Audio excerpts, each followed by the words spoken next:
चिलचिलाती हुई बैसाख महीने की गर्मी में भी लाखों की संख्या में पहुंचकर इस कथा का लाभ ले रहे हैं। और धन्य है मेरी जीजियों और मेरे जीजाओं, मेरी बेटियों, मेरे बेटाओं, मेरी माताओं, आपको प्रणाम करता हूं जो आपकी भक्ति इतनी दृढ़ी है, इतना विश्वास है।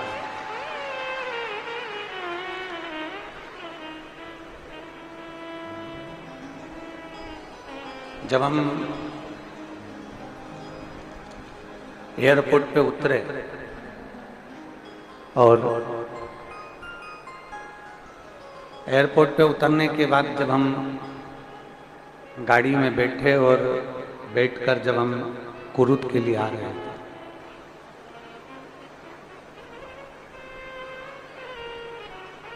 तो हमने पूछा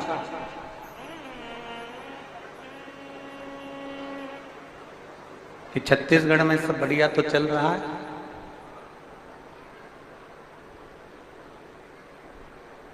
तो जो हमारी गाड़ी में बैठे थे वो बड़े मुस्कुरा के बोले, साए साए चल रहा है।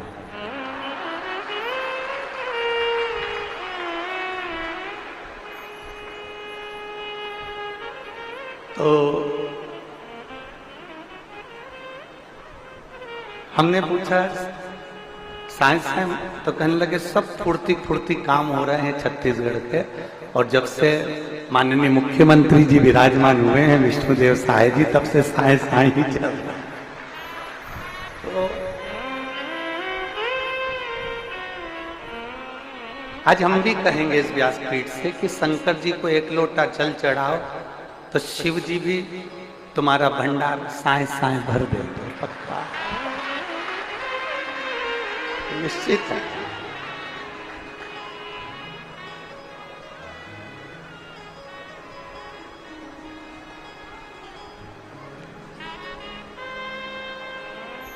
जैसे विष्णु देव साई जी के आने से सब साए साए हो रहा है, वैसे मेरे महादेव की कथा आने से भी साए साए हो जाएगा, ये निश्चित था।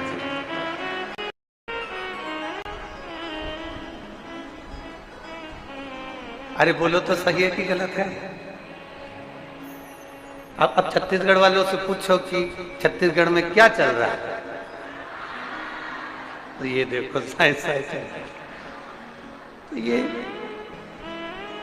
शिव भक्ति है, इसी को अविरल भक्ति कहते हैं। और तेरी कृपा बिना न हिले एक भी अणु, लेते हैं सांस तेरी कृपा से तनो तनो। बखान क्या करूं मैं राहों के ढेर का, चपटी भभूत में खजाना कुबेर का। हे गंगाधार मुक्ति वार ओंकार तू, भोले ओंकार तू। आयो शरण तेरा शंभु तार तार तू। तेरी कृपा बिना रहे एक भी अणु, उसकी कृपा नहीं होती तब तक कोई शिव महापुराण की कथा में नहीं पहुंचता, भगवान शंकर की कथा में नहीं पहुंचता। वो देवाधिदेव महादेव ने करुणा करी है, देवाधिदेव महादेव ने कृपा करी, तब हम इतनी चिलचिलाती हुई धूप में शिव महापुराण की कथा में पहुंचे हैं। हमने पहले भी कथा में कहा, बगीचे में से वही फूल तोड़ा जाता है जो फूल सुंदर होता है, जो फूल आपको पसंद आता है। बगीचे से वही पुष्प तोड़ा जाता है जो पुष्प आपको पसंद आता है, आपको अच्छा लगता है, आपको प्रिय लगता है। उसी तरह शिव महापुराण कथा में वही पहुंचता है जिसको महादेव प्रिय लगते हैं, जिनको महादेव की प्रियता होती है, वो प्रियता।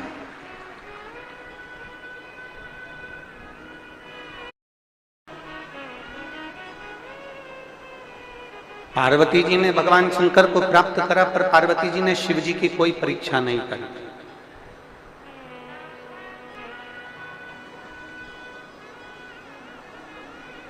शंकर भगवान ने माता पार्वती जी की परीक्षा करी, पर शिव जी ने माता पार्वती की परीक्षा करी, पर पार्वती जी ने शिव जी की कोई परीक्षा नहीं।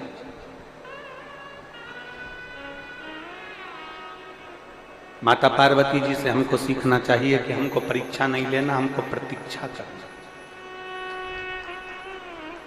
पार्वती जी ने परीक्षा नहीं ली, पार्वती जी ने प्रतीक्षा करी।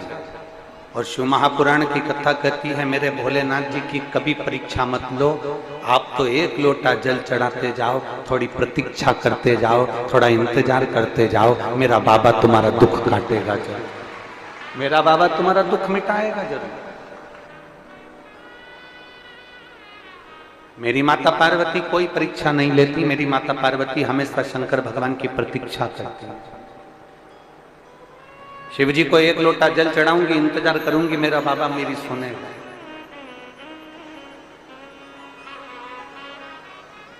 मेरा देवाधिदेव महादेव मेरी सुनेगा, ये निश्चित है। इंतजार कर। ₹40 received on phone pay. और जब हम प्रतीक्षा करते हैं तो उसका फल मिलता जरूर। थोड़ा इंतजार करिए, थोड़ा धैर्य रखिए। शिव महापुराण की कथा में, रामचरितमानस में तुलसी बाबा ने शंकर भगवान को विश्वास कहा है। शंकर विश्वास रूप है।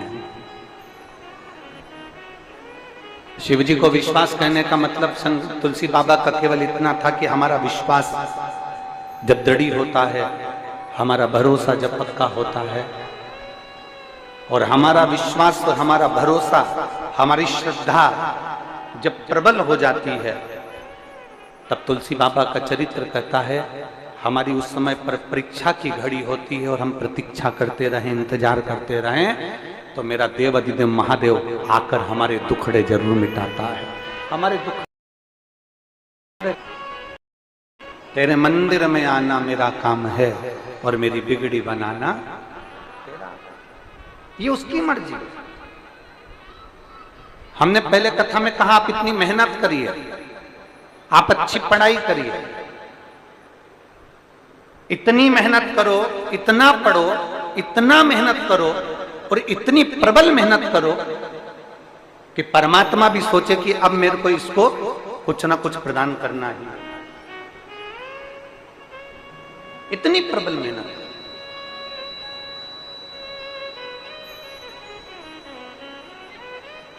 वेद व्यास जी महाराज ने इतने सारी पुराणों की रचना करी है। वेद व्यास जी महाराज ने इतनी पुराणों की रचना करी, पर केवल एक पुराण शिव महापुराण 24,000 श्लोक का ऐसा बनाया है वेद व्यास जी ने, जिस पुराण में लोगों के दुखड़े मिटाने का सारा उपाय इस शिव महापुराण में डाल दिया गया। अच्छी विद्या प्राप्त करना है, शिव महापुराण में उसका उपाय मिलेगा। रोग मुक्ति करना है, शिव महापुराण में उसका उपाय मिलेगा। अच्छा विवाह करना है, शिव महापुराण में उसका उपाय मिलेगा। वैभव प्राप्त करना है, शिव महापुराण में उसका उपाय मिलेगा। सत्ता प्राप्त करना है, शिव महापुराण में उसका उपाय मिलेगा। 18 पुराण की रचना वेद व्यास जी ने करी, परंतु केवल एक पुराण शिव महापुराण ऐसा वेद व्यास जी ने रचा। ये 24,000 श्लोक का ये शिव पुराण ऐसा रचा जिसमें वेद व्यास जी ने उसमें सब कुछ रख दिया, सब कुछ।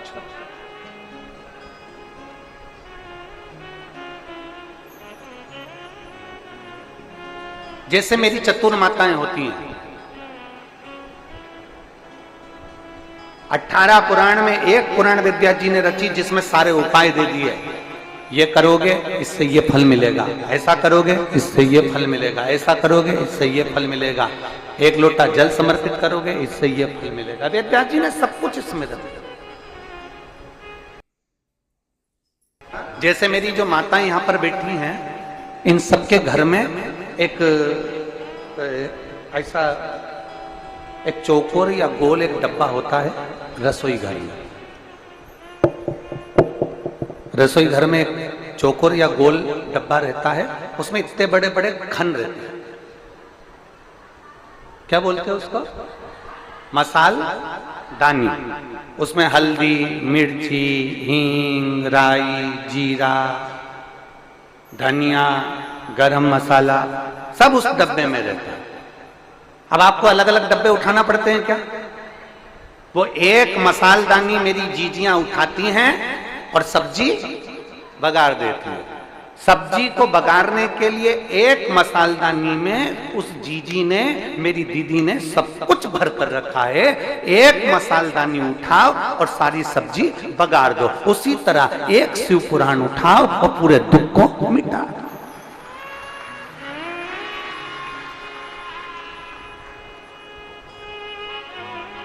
उस मसालदानी में धनिया भी है, हल्दी भी है, मिर्ची भी है, राई भी है, जीरा भी है, रिटर्न बड़ा, राई भी है, जीरा भी है, गरम मसाला भी है, सब कुछ रखा सब।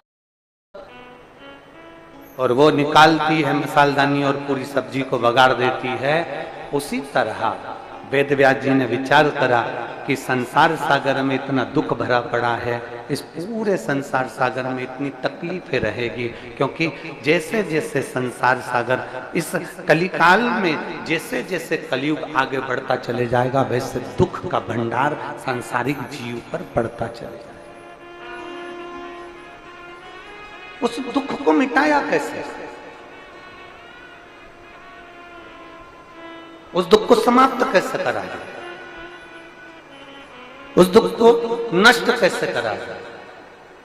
तो उसका एक सार तत्व वेद व्यास जी ने लिख दिया। शिव महापुराण 24,000 श्लोक की ये पुराण की रचना वेद व्यास जी ने कर दी। और इस पुराण में उन्होंने वर्णन कर दिया कि जो इस पुराण को दिल से श्रवण करेगा, इस पुराण को दिल से मनन चिंतन करेगा, मनन चिंतन, जैसे माननीय मुख्यमंत्री जी अभी अपने अनमोल शब्दों में कह रहे थे कि केवल हमको सुनना नहीं है। अभी माननीय मुख्यमंत्री जी कह रहे थे हमको केवल सुनना नहीं है, हमको सुनकर अपने अंदर सनातन धर्म के प्रति जागरूकता उत्पन्न करना है। यह भी उन्होंने अपने उद्बोधन में कहा। अपने को दृढ़ी होना, अपने विश्वास को दृढ़ी करना, अपने विश्वास को प्रबल बनाना। और जब हमारा भरोसा दृढ़ी हो जाएगा, जब हमारा भरोसा पूरा की पूरा प्रबल हो जाएगा, तो हमें परमात्मा को मिलने में देरी होगी ही नहीं। और शंभु शरणे पड़ी मांगू घड़ी रे, दुख काटो दया करी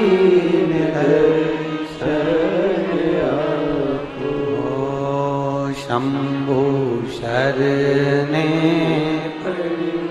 मांगू घड़ी रे घड़ी,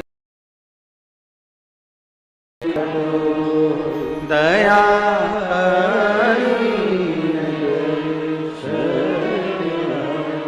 तो शिव महापुराण की कथा कहती है हमें परीक्षा नहीं लेना हमारे शंभु की, हमें प्रतीक्षा करना है हमारे शंभु की। थोड़ा इंतजार करना, थोड़ा। कल एक कथा में एक बात कही थी, अच्छा काम करना हो तो, कल कथा सुनी थी ना, क्या बताया था? अच्छा काम करना हो तो तुरंत करो, और झगड़ा करना हो तो कल करो। झगड़ा कब करना है? कल। अब ये बात किसी ने सुन ली, और कल हमने बताया ना कि 2 दिन हम लोग मिल लेते हैं सबसे। तो जब हमने ये बात यहाँ कह दी, तो एक बहन मिलने के लिए आई और उसने एक पत्र हमको, हम जहाँ श्रीधर जी के यहाँ रुके हैं वहां हमको पकड़ा दिया। पत्र में उस बहन ने लिखा कि गुरु जी आप इतने सारे उपाय बताते हो, हम पति पत्नी का बहुत झगड़ा होता है, हमारे घर में बहुत झगड़ा होता है, उसका कोई उपाय है? मैं कौन सा रतन पहनूं, मैं कौन सा नग पहनूं, मैं पत्रिका किसी को दिखाऊं, मैं कौन सी पूजन करूं, मैं कोई अनुष्ठान करूं, कौन सा उपाय आप बताओगे क्या? तो हमने कहा हम ये वाला उपाय सबके सामने बता देंगे, आप कहीं पर लिख लीजिए कि घर में क्लेश समाप्त करने का सबसे अच्छा उपाय कौन सा है। तो उसका सबसे अच्छा उपाय एक ही है, जब घर में क्लेश हो, पति गूंगा बन जाए और पत्नी बहरी बन जाए।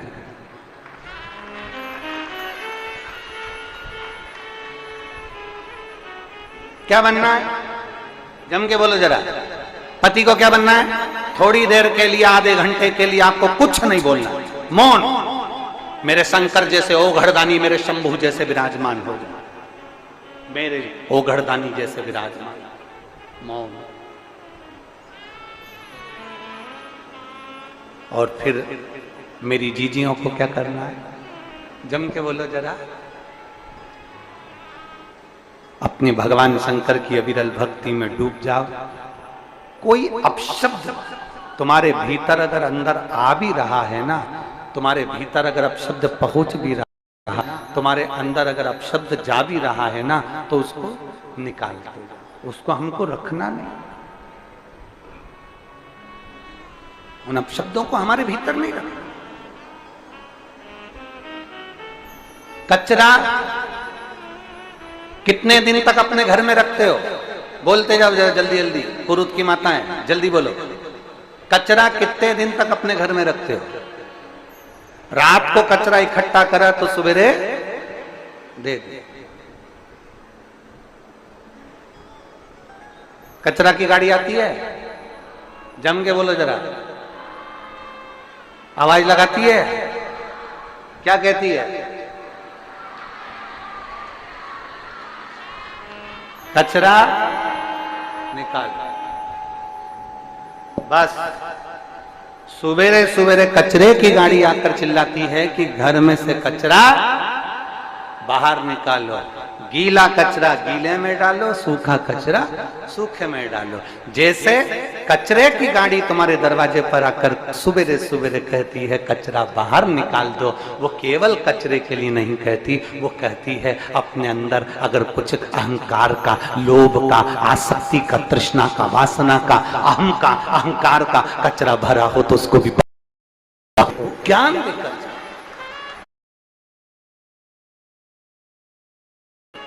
कचरा घर में पड़ा रहेगा तो बदबू मारेगा। जम के बोलते जाओ, कचरा घर में है तो बदबू मारेगा। अहंकार अगर अंदर भरा हुआ है तो वो भी बदबू, उस अहंकार को निकालता, उस अभिमान को बाहर फेंक।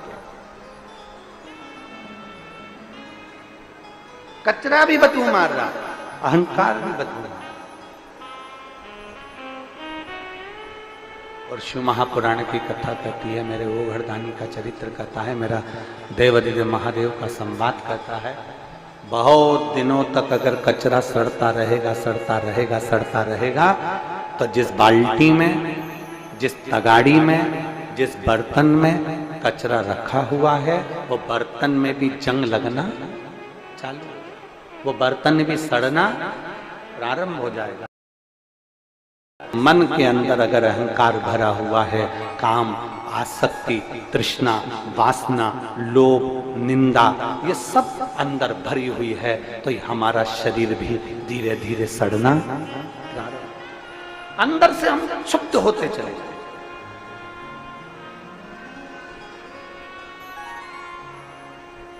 अंदर से हम क्षुब्ध होते चले जाए।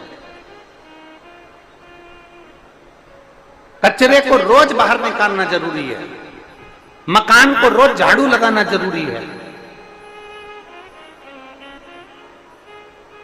घर को रोज साफ करना जरूरी है। उसी तरह इस मन में शिव महापुराण को ले जाना जरूरी है, जिससे ये मन भी पवित्र बनता चले जाए और भीतर से हमारा अहंकार समाप्त होता चले। बोल बम का नारा है,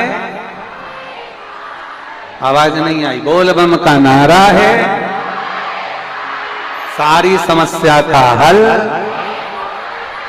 कोई लेट बनता है, कोई जल्दी बनता है, शिव को जल चढ़ाने वाला एक दिन जड़े थे। शिव तत्व की प्राप्ति अपने अंदर शंकर को उतारने का प्रयास कर। कहीं भ्रम में नहीं जाना, कहीं भटकना नहीं है महाराज। कहीं भ्रम में नहीं जाना, कहीं भटकना नहीं, हमें जाना नहीं है। हमें तो केवल शिव की भक्ति में रमना, केवल शिव।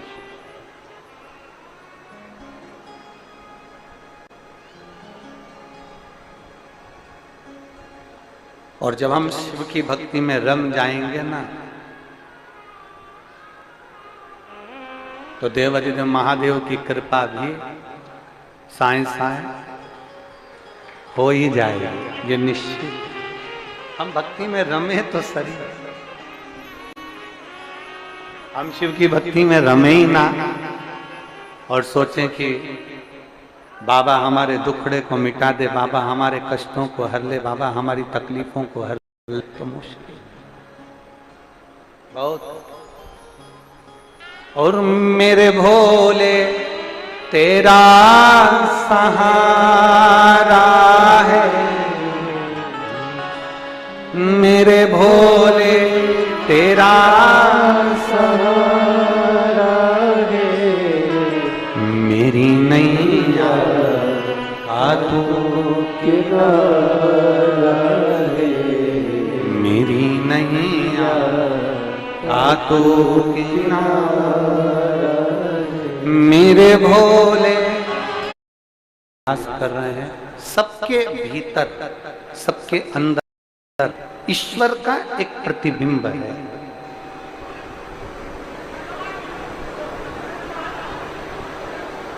जिसको बुलाया वो क्यों ना बैठा है? ईश्वर का एक प्रतिबिंब है।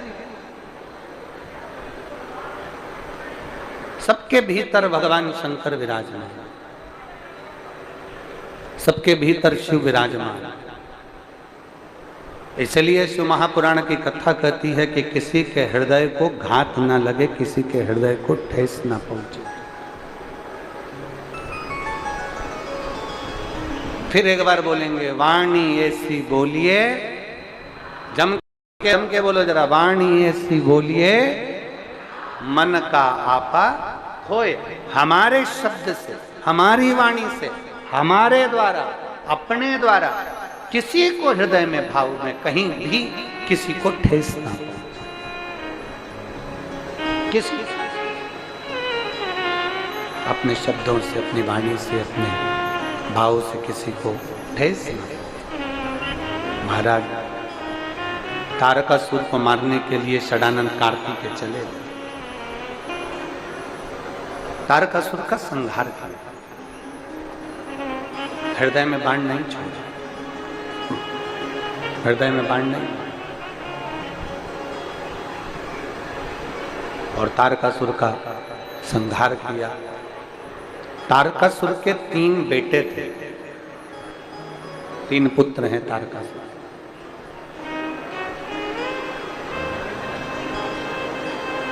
और तारकासुर के 3 पुत्र, तारकाक्ष, विदुम्माली, कमलाक्ष, 3।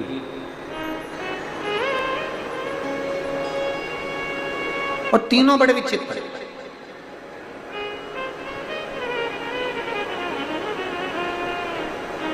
कल कथा में, कल कहा था कि परसों कहा था, परसों के दिन एक बात कही थी, बच्चों को खूब पढ़ाओ, उनकी खूब अच्छी एजुकेशन कराओ,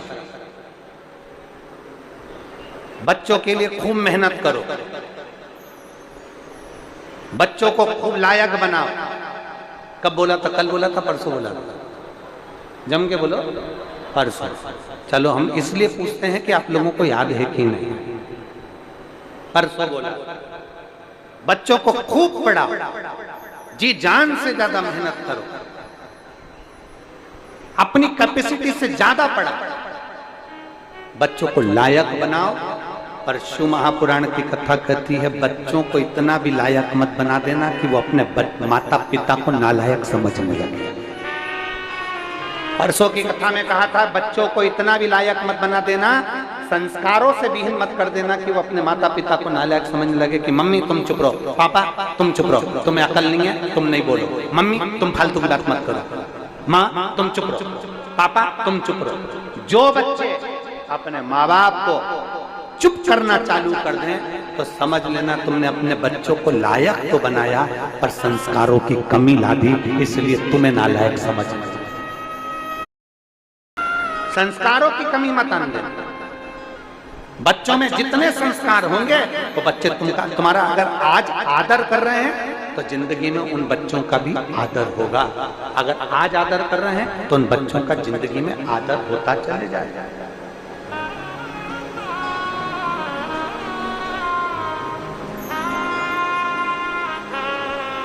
तारकासुर के 3 बेटे, तारका, विदुम्माली, कमलाक्ष, 3 पुत्र।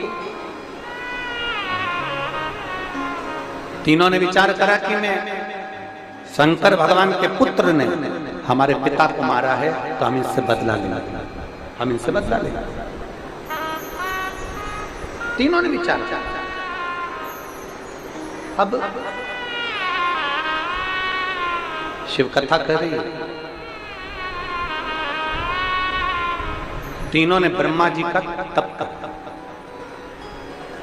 और ब्रह्मदेव से तप कर कर उन्होंने वर प्राप्त करा कि हमें वर दीजिए कि हमारे प्राण ना छूटे, हमें ऐसा वर दे दो कि हमारे प्राण ना छूटे, हमें ऐसा वर प्रदान करो कि हमारे प्राण ना जाए। ब्रह्मा जी बोले ये तो कभी नहीं हो सकता कि तुम्हारे प्राण नहीं जाएंगे, मरना तो पड़ेगा, प्राण तो जाएंगे निश्चित है, शरीर तो छूट, शरीर तो छूट। ये तो पक्का है कि प्राण जाना, प्राण छूट।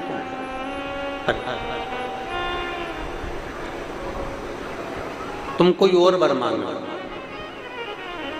तारकासुर के 3 बेटों ने, तारकाक्ष, विदुम्माली, कमलाक्षी ने, तीनों ने वर मांगा। अगर वर देना चाहते हो तो हमें ऐसा वर दीजिए कि हम मरे तो तीनों एक साथ मरे। ब्रह्मा जी ने कह दिया तथास्तु, ठीक है, हम तुम्हें वर प्रदान करें। अब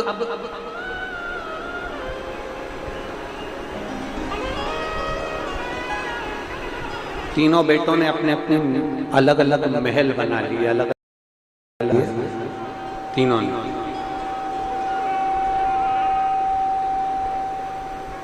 और तीनों ने अपने अपने नगर बसाए, तीनों ने अपना अपना महल बनाया, 3 पुरियों का निर्माण कर दिया, 3 पुरियों का निर्माण। तीनों में निवास, तीनों ने उपद्रव मचाना प्रारंभ कर दिया। भगवान शंकर से जाकर देवताओं ने विनती करी कि इन तीनों को मारने के लिए कोई उपाय सोचिए। शंकर भगवान ने कहा तुम 33 कोटि देवता पशु बन जाओ, मैं तुम्हारा पति बन जाता हूं और अपन तुम देवता दौड़ते दौड़ते इन तीनों को इकट्ठा करना, मैं इनका संहार कर दूंगा, तुम चिंता मत करो। सारे देवता मिलकर पशु बन गए और शंकर भगवान उनके पति बन गए।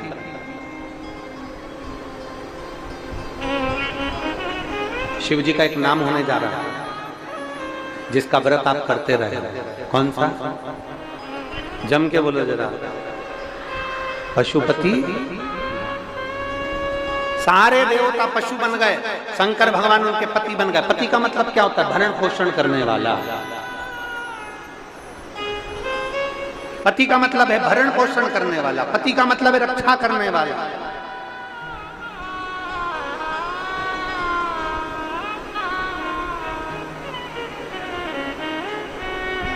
रक्षा के प्रति जागरूक होने वाले बन गए पशु। और शिव जी एक बड़े नंदी का रूप ले लिए, बड़े नंदी का, और देवता थे वो छोटे पशु बनकर भागे। तारका, विदुम्माली, कमलाक्षी, तीनों को इकट्ठा करा, तीनों को एकत्रित करा। अब तीनों को एकाग्रित करा और जो शंकर भगवान ने तीनों को खदेड़ना प्रारंभ करा, तीनों को मारना प्रारंभ करा, इतनी देर में तारकाक्ष ने नीचे से निकलकर भगवान नंदी के शीश को काट दिया। जो भगवान पशुपति नाथ का शीश कटा वो नेपाल में जाकर गिर गया और डोलेश्वर महादेव पशुपति नाथ के नाम से पूजायमान हो गया। शंकर जी का जो नंदी का धड़ कट कर गिरा वो केदारनाथ जी के रूप में विराजमान। और भगवान देवादिदेव महादेव ने ये विचार करा कि आज नहीं मरे तो कभी नहीं मरेंगे। अगर इनके प्राण आज नहीं गए तो ये कभी मरने वाले नहीं है। शंकर भगवान अपने असली स्वरूप में आए, उन्होंने त्रिशूल लेकर तीनों को मारने का प्रयास करा। जैसे ही मारने का प्रयास किया विदुम्माली पीछे से निकल गया। जैसे ही विदुम्माली पीछे से निकला तारका कमलाक्षकी को तो भगवान ने मार दिया, विदुम्माली को पीछे से त्रिशूल के भाग से उसके प्राणों को हर लिया। जैसे ही प्राणों को हरा 33 कोटि देवताओं ने गर्जना करी, बोल पशुपतिनाथ भगवान की हर हर महादेव, हर हर महादेव। भगवान शिव का नाम पशुपति। शिव महापुराण में भगवान शंकर की पवित्र कथा में शिव महापुराण के अंदर पाशुपत्य अस्त्र